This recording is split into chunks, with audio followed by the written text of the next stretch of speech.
میگن خارج رفتی ما را فراموش کردی، نه زنگ میزنی نه پیام میدی، نه پیام ما را جواب میدی.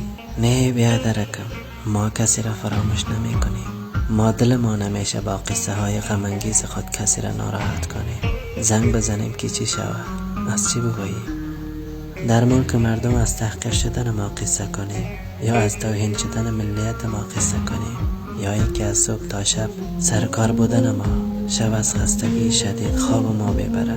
حتی فرصت پیدا نمی کنیم به فامیل خود زنگ بزنیم. تو که جای خود داری بیادرکم. اگر بخوایم به یگان تایتان زنگ بزنیم حتما از حال راز ما پرسان میکنیم.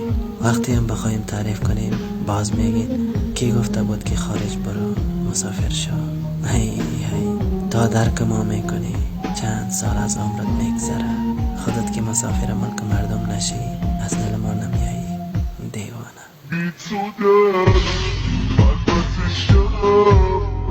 در